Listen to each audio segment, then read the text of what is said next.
जय श्री राम दोस्तों। दिल्ली में हल्की हल्की ठंड शुरू हुई है और न्यूयॉर्क ने एक मेयर चुना है और वो मेयर ने पहले दिन धमकी ये दी है कि वो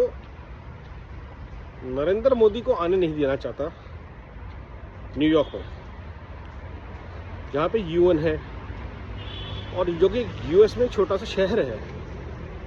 अब आप समझिए एक व्यक्ति क्यों इतनी नफरत करता है भारत के प्रधानमंत्री से, जिससे कभी वो मिला नहीं, जिसके बारे में उसने सिर्फ सुना है। लिंक कौन हो सकता है इतनी नफरत का? या तो उसका धर्म या उसकी मदर, जो इंडियन ओरिजिन की कही जा सकती है थोड़ी बहुत, Mira Nair, and progressive secular technically leftist mother का एक जिहादी बेटा, इमिग्रेंट इन यूएस, और वो स्पीच देता है इमिग्रेंट्स के नाम पे, जबकि वो कहना ये चाहता है कि इलीगल इमिग्रेंट्स और मुस्लिम्स विल रूल न्यूयॉर्क। और यही लाल जिहाद है ग्लोबल लेवल पे। We have seen London going down, we have seen many European countries going down, and now even New York has fallen. And you can't blame US. They elected Trump, so they can elect any Tom, Dick and Harry. He should be able to arouse them, no logic. And then we know how fraudulent the US election system is. They are still in the native, what do you call, Red Indian era of paper ballots. Nothing can be vetted, nothing can be checked. Everything is in a gray area.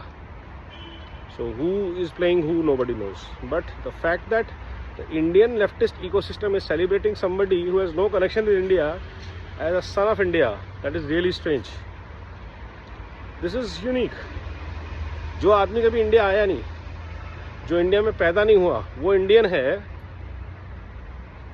लेकिन cash Patel या और तुलसी Gabbard जो अपनी सनातनी roots पे गर्व करते हैं, वो यूएस सिटीजन्स हैं। दिस इज हाउ द लाल जिहाद ecosystem works globally. Anybody who hates India, who is a leftist, on top of that if he is a जिहादी, he will become a darling of India's Lal Jihad ecosystem. The Zubairs and the Arfas and the Prashant Bhushans and the Ravish of the world, the Barkhas and the Sagarikas and the Rajdeeps and the Kanhaiya Kumars and the Kunal Kamras of the Indian Lal Jihad ecosystem will start going gaga over that guy. Whether it is Zelensky, whether it is some stupid, guy anywhere, any part of the world, forget India. India में तो है ही है, कोई एक popularity बढ़नी है, वो एक गाली दे दो मोदी जी को, आरएसएस को, हिंदुओं को, और ये पूरा इकोसिस्टम खड़ा हो जाता है उस बंदे को हीरो बनाने में। चाहे वो जेएनयू का छोटा सा स्टूडेंट हो, चाहे वो कन्हैया कुमार हो, चाहे वो कोई हो। और ग्लोबल लेवल पे this things works like magic.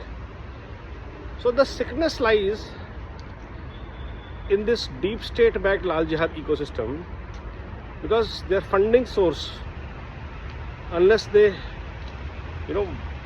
backstab Bharat, unless they say bad things about Bharat, show Bharat in bad light, dead economy, they don't get funded.